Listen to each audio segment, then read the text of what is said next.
हरे कृष्णा दोस्तों, आप सभी का स्वागत है। आज अपन करेंगे श्रीमद् भागवत गीता का 13वां श्लोक। श्री कृष्ण चैतन्य प्रभु नित्यानंद, श्री अद्वैत गदाधर श्रीवासादि गौर भक्त वृंद। हरे कृष्ण कृष्ण कृष्ण हरे हरे, हरे राम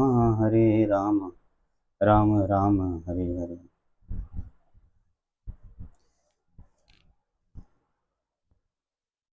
तनय शुभ्रु श्रुमाणा नमस्यं राम वर्णितुं यशस्सावतारो भूतानां क्षेमाय भवाय च।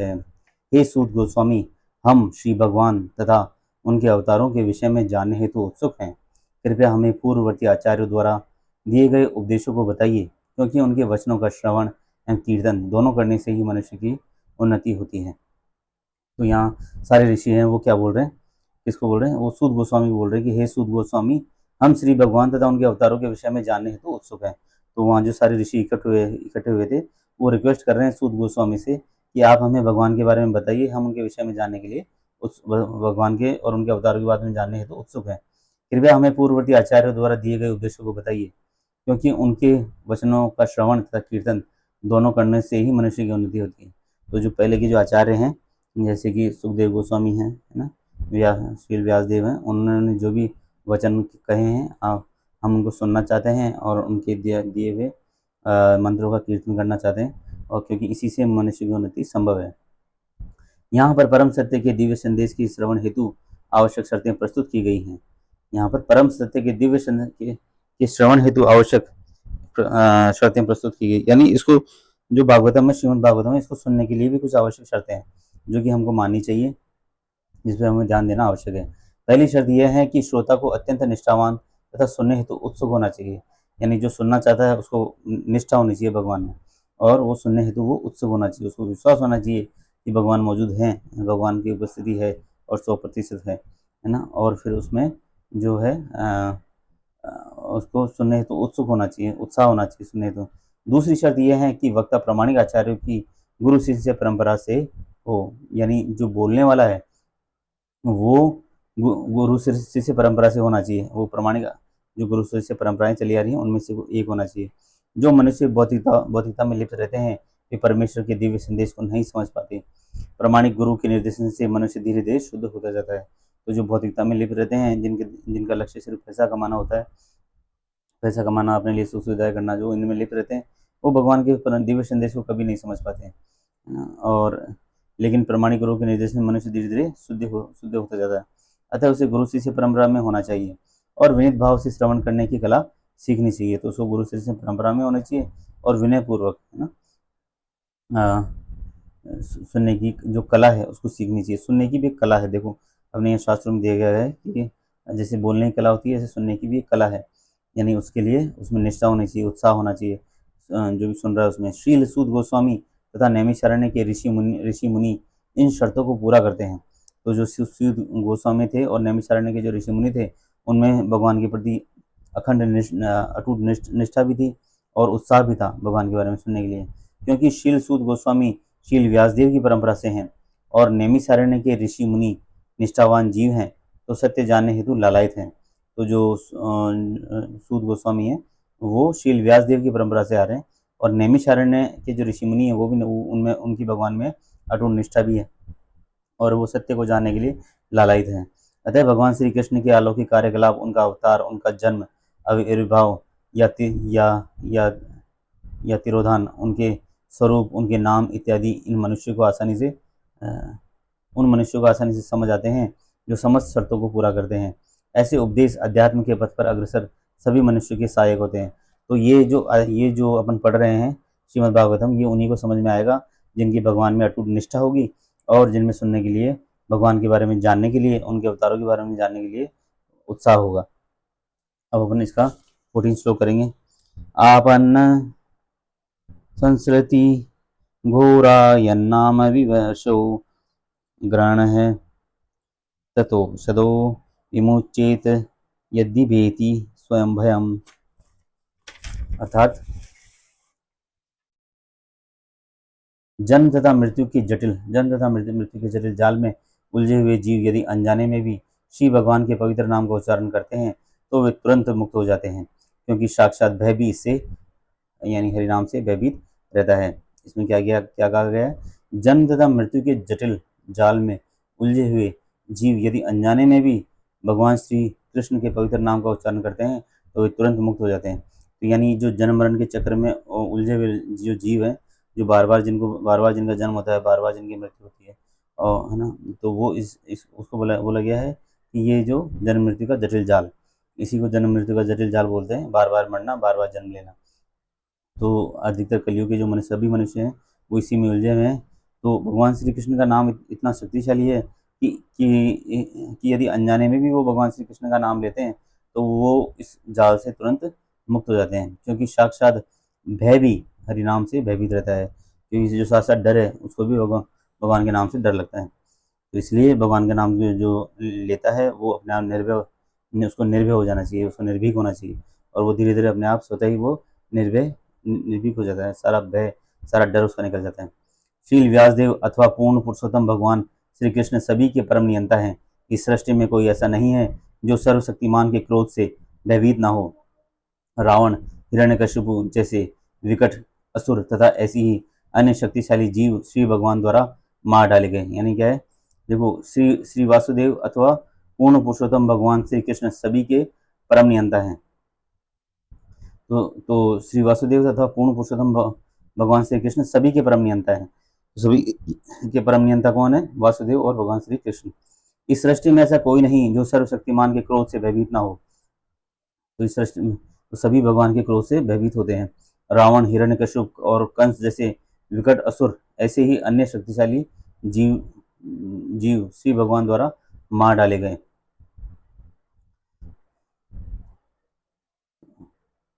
और पराक्रमी श्री वासुदेव ने अपनी समस्त निजी शक्तियां अपने नाम को प्रदान कर रखी हैं। तो पराक्रमी जो भगवान कृष्ण हैं, उन्होंने अपनी सारी शक्तियां अपने नाम को प्रदान करके रखी हुई हैं। यानी भगवान का नाम और भगवान अलग अलग नहीं है। ठीक है?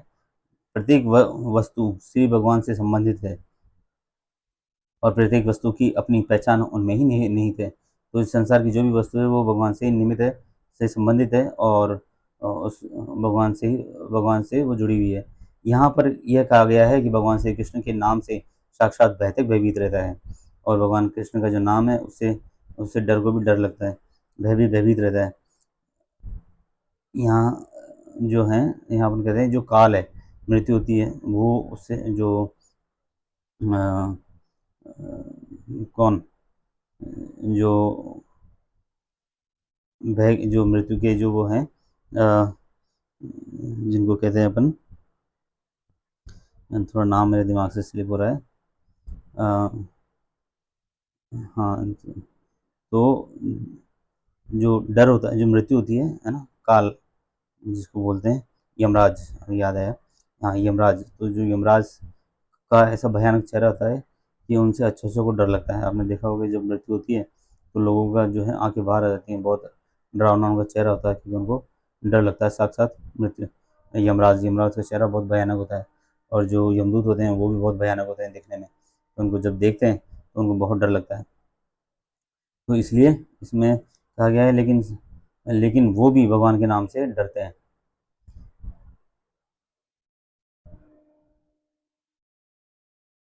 अतः श्री कृष्ण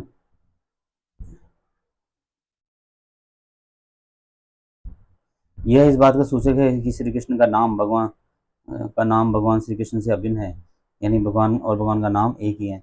अतः श्री कृष्ण का नाम स्वयं भगवान कृष्ण श्री कृष्ण के ही समान शक्तिमान है, उनमें तनिक भी अंतर नहीं है। यानी 100% जितनी भगवान में ऊर्जा है, उतने ही उनके नाम में भी उतनी ही बराबर ऊर्जा है। इसलिए बड़े से बड़े संकट की स्थिति में भी भगवान श्री कृष्ण के पवित्र का नाम का लाभ उठाया जा सकता है। इसलिए जब भी हमें है ना, तो भयंकर स्थिति में भी, परिस्थिति चाहे कैसी भी हो, विकट से विकट हो, हमें भगवान का नाम नहीं छोड़ना चाहिए। भगवान का नाम हमें निरंतर लेते रहना चाहिए, चाहे परिस्थितियाँ बहुत अच्छी हों, चाहे बहुत खराब हों, चाहे चाहे कैसी भी परिस्थिति हो, हमें भगवान का नाम किसी हालत में नहीं छोड़ना चाहिए। भगवान श्री कृष्ण के दिव्य नाम का चाहे अनजाने में या परिस्थिति से बद्ध होकर उच्चारण किया जाए, इससे जन्म तथा मृत्यु के चक्र से मुक्त हुआ जा सकता है। तो भगवान श्री कृष्ण का जो नाम है वो किसी भी परिस्थितियों में लिया जाए और परिस्थिति से बद्ध होकर उच्चारण किया जाए, तो इसे चाहे परिस्थिति वश ही लिया जाए, चाहे परेशानी में कोई भगवान का नाम ले, लेकिन भगवान के नाम से जो जन्म मरण का जो चक्र है उसको काटा जा सकता है और बड़ी से बड़ी परेशानियों से बाहर निकला जा सकता है। इसलिए दोस्तों, हमें हर परिस्थिति में हमें हर परिस्थिति चाहे कैसी भी हो, हमें भगवान का नाम का उच्चारण नहीं छोड़ना चाहिए। अब हम करते हैं इसका 15वां श्लोक। यत्पादाश्रया सूत मुनये प्रशमायना सद पुनन्ते पुष्टा सर्व धुन यापो नुसेवया। अर्थात, हे सूत गोस्वामी, जिन महान ऋषियों ने पूर्ण रूप से श्री भगवान के चरण कमलों की शरण ग्रहण कर रखी है, वे अपने संपर्क में आने वाले को तुरंत पवित्र कर देते हैं, जबकि गंगा जल दीर्घ काल तक उपयोग करने के बाद ही पवित्र कर पाता है। तो यहाँ कहा गया है कि हे सूत गोस्वामी, जिन महान ऋषियों ने पूर्ण रूप से श्री भगवान के चरण कमलों की शरण ग्रहण कर रखी है, वे अपने संपर्क में आने वाले को तुरंत ही पवित्र कर देते हैं। यानी ऐसे ऋषि जो कि लगातार भगवान के नाम का 24 घंटे जो भगवान का नाम का जप करते हैं, 24 घंटे अर्थात यानी सोने से पहले भी जो नींद, सोते सोते भी भगवान का नाम लेते रहते, सोते हैं उठते ही भगवान का नाम लेते हैं, 24 घंटे जिनकी जबान पर भगवान का नाम रहता है, उनके संपर्क में आते ही लोग पवित्र हो जाते हैं। जबकि गंगा जल जो है वो आप कई बार आपको उसमें नहाना पड़ेगा, तब जाकर आप पवित्र होंगे। श्री भगवान के शुद्ध भक्त पवित्र गंगा जल से भी अधिक शक्तिशाली होते हैं। मनुष्य गंगा जल के देखो यहाँ क्या कहा गया है कि भगवान के जो शुद्ध भक्त हैं, जो जिनकी जबान पर लगातार निरंतर भगवान का नाम रहता है, जो उनके शुद्ध भक्त हैं, जो लगातार भगवान के संपर्क में रहते हैं, भगवान की लीलाएं बोलते हैं, सुनते हैं और भगवान के नाम का कीर्तन करते हैं, ऐसे जो है वो गंगा जल से भी अधिक पवित्र है। और मनुष्य गंगा जल के दीर्घकालीन उपयोग से ही आध्यात्मिक लाभ पा सकता है। तो मनुष्य जो गंगा जल का लंबे समय तक अगर गंगा जल में नहाता है तो भी उसको आध्यात्मिक लाभ मिलेगा, किंतु श्री भगवान के शुद्ध भक्त की कृपा से मनुष्य तुरंत ही पवित्र हो सकता है। लेकिन जो श्री भगवान का जो शुद्ध भक्त है वो भगवान के जो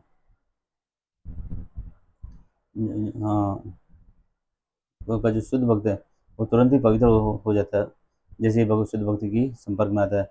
श्रीमद् भगवद गीता में कहा गया है कि चाहे कोई जन्म से शुद्र हो या स्त्री या वैश्य हो, वह श्री भगवान के चरण कमलों की शरण ग्रहण कर सकता है और इस प्रकार वह भगवत धाम वापस लौट सकता है। तो यानी भगवान जो है वो जाति पाति में विश्वास नहीं करते, जाति पाति से मनुष्य द्वारा बनाई गई है, भगवान के लिए सब समान है और कोई भी चाहे वो भगवान के नाम के पवित्र नामों का उच्चारण करके भगवत धाम को वापस लौट सकता है और जन्म मरण के चक्र को खत्म कर सकता है, कि जटिल जाल से बाहर निकल सकता है।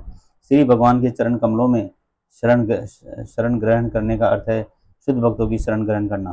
तो श्री भगवान के चरण कमलों की शरण ग्रहण करने का मतलब शुद्ध भक्तों की चरणों की शरण ग्रहण कर ली। जिन शुद्ध भक्तों का एकमात्र कार्य श्री भगवान की सेवा करना है, वे प्रभुपाद तथा श्री विष्णुपाद कहलाते हैं। तो जिन शुद्ध भक्तों का एकमात्र कार्य क्या है, श्री भगवान की सेवा करना, वे प्रभुपाद या श्री विष्णुपाद कहलाते हैं। जो ऐसे भक्तों की श्री भगवान के चरण कमलों के प्रतिनिधि होने का घोतक है। यानी जो लगातार भगवान की सेवा करता है उन्हें हम ये प्रभुपाद उन्हें श्री विष्णुपाद कहते हैं और वो उनके प्रतिनिधि होते हैं, भगवान के प्रतिनिधि होते हैं। अतः जो भी व्यक्ति शुद्ध भक्त हो जो भी व्यक्ति शुद्ध भक्त को अपना गुरु स्वीकार कर उनके चरण कमलों की शरण ग्रहण करता है, वह तुरंत शुद्ध हो जाता है। तो जो शुद्ध भक्तों के चरणों की शरण ग्रहण करता है वो तुरंत शुद्ध हो जाता है। श्री भगवान के ऐसे भक्त श्री भगवान के समान ही आदरणीय हैं। तो श्री भगवान के जैसे भक्त होते हैं वो श्री भगवान के समान ही आदरणीय है, क्योंकि वे श्री भगवान की गुह्यतम सेवा में संलग्न रहते हैं और जो श्री भगवान की जो गुह्यतम सेवा है वो उनमें संलग्न रहते हैं और वे उन पतित आत्माओं का इस भवसागर से उद्धार करते हैं और वे उन पतित आत्माओं का भी भवसागर से उद्धार कर देते हैं जिन्होंने श्री भगवान अपने धाम में वापस बुलाना चाहते हैं। तो कुछ ऐसी पतित आत्माएं भी हैं जिनको भगवान वापस बुलाना चाहते हैं। तो भगवान के जो शुद्ध भक्त हैं और ऐसे भक्त जिन्होंने शुद्ध भक्तों की शरण ग्रहण कर रखी है वो सभी का भला करते हैं। शास्त्रों के अनुसार ऐसे शुद्ध भक्तों को सेवक भगवान कहा जाता है। शुद्ध भक्त उनको सेवक भगवान कहते हैं। जैसे प्रभुपाद जी थे वो क्या थे, सेवक भगवान थे। शुद्ध भक्त का निष्ठावान शिष्य अपने गुरु को श्री भगवान के तुल्य मानता है, किंतु अपने आप को भगवान के दासों का भी दास समझता है। यही शुद्ध भक्ति का मार्ग है। यानी शुद्ध भक्त का निष्ठावान शिष्य अपने गुरु को श्री भगवान के समान ही समझता है और अपने आप को दासों का भी दास मानता है, श्री भगवान के दासों का भी दास समझता है। यही शुद्ध भक्ति का मार्ग है। तो इसी को शुद्ध भक्ति का मार्ग बताया गया है। तो इसमें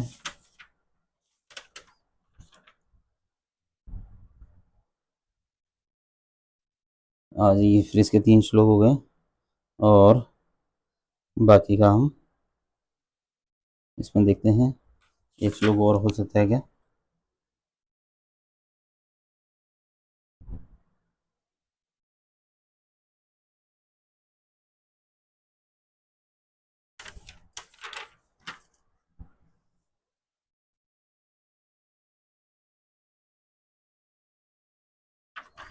ठीक है, तो इसमें अपन एक श्लोक और लेते हैं।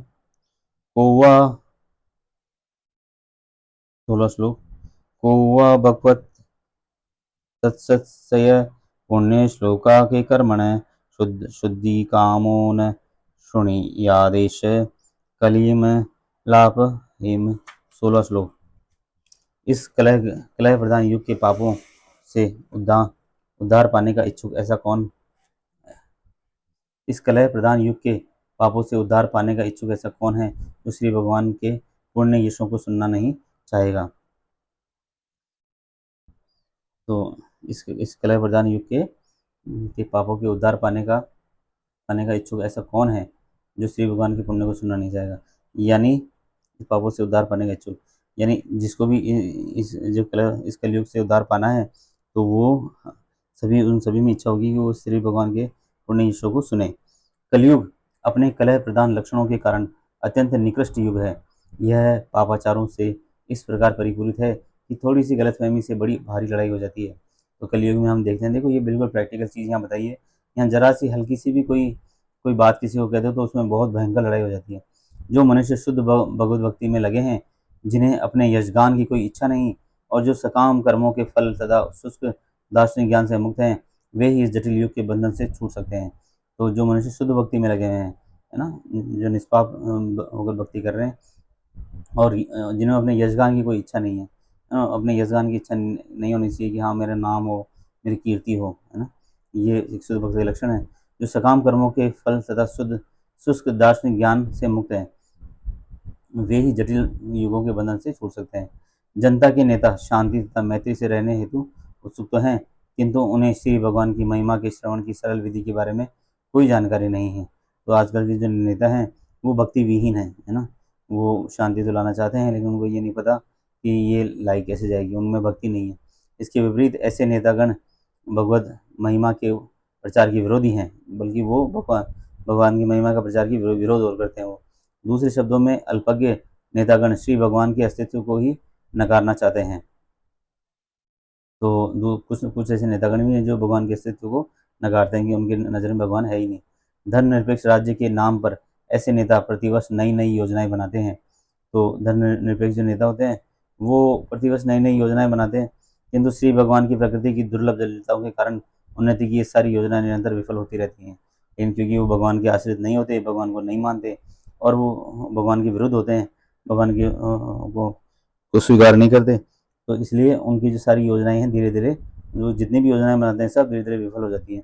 उनके पास ये देख पाने की दृष्टि ही नहीं कि शांति तथा मैत्री के उनके सारे प्रयास विफल हो रहे हैं। तो उनको ऐसा लगता है कि वो प्रयास तो कर रहे हैं, शांति और मैत्री फैले, लेकिन ऐसा होता नहीं। आपस में कलह लगातार बढ़ती जाती है, उनकी सारी योजनाएं लगातार फेल होती जाती हैं। लेकिन यहाँ पर इस अवरोध को पार करने हेतु संकेत मिलता है। यदि हम वास्तविक शांति चाहते हैं तो हमें भगवान श्री कृष्ण को समझने का मार्ग खोल देना चाहिए और उनके महिमा में कार्यों के लिए उनका यशगान करना चाहिए, जैसा कि श्रीमद् भागवतम के पृष्ठों में अंकित है। तो हमें अगर वास्तव में शांति लानी है तो हमें क्या करना चाहिए? हमें भगवान कृष्ण की लीलाओं को सुनना चाहिए, उनका यशोगान, भगवान का यशोगान करना चाहिए। इसी से ही सुख शांति आ सकती है। तो आज अपन ये 4 श्लोक करेंगे। अगले श्लोक 17वां श्लोक से हम नेक्स्ट टाइम क्लास में पढ़ेंगे। तब तक के लिए सभी दोस्तों को, सभी को, भक्तों को हरे कृष्णा। जय श्री प्रभुपाद की।